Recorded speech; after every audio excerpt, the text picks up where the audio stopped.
Well, here's a little video I had no intention of making, but it's going to be a little lesson learned on battery maintenance.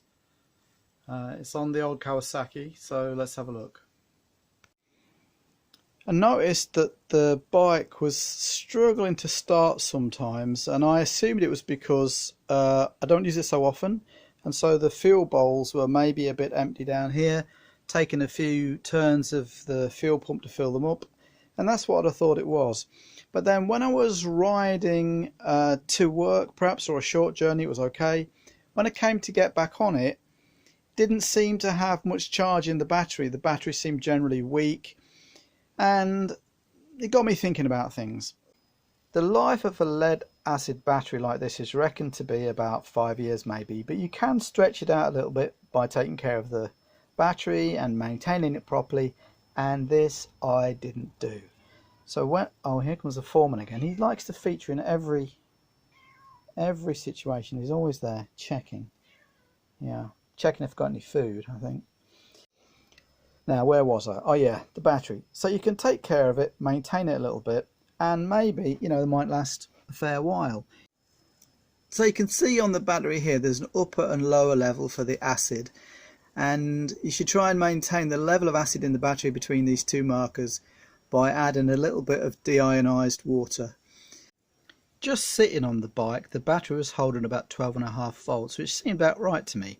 But as soon as I turned the key, I noticed when I checked with the voltmeter that the voltage dropped right down, way below where it should be, to sort of 8 or 7 volts, which is an indication that the battery is dud.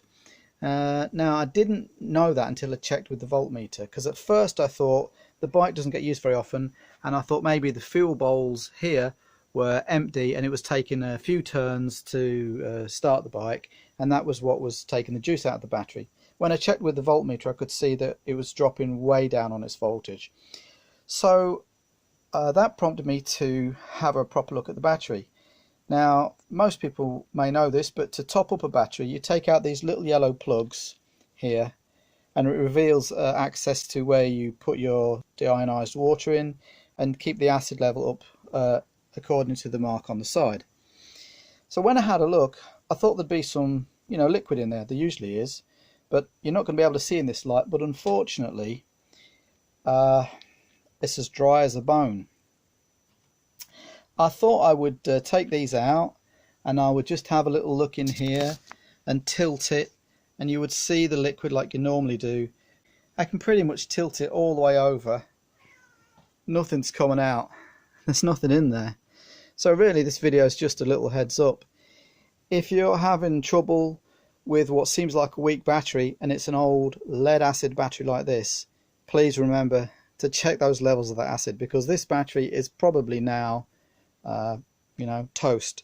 I'm going to put some deionized water in there, and I have got kicking around somewhere some little kind of pills that are supposed to pep up the battery reviver little pills, but I don't think they'll work. I think it's probably going to be time for a new battery. I should have looked after it better.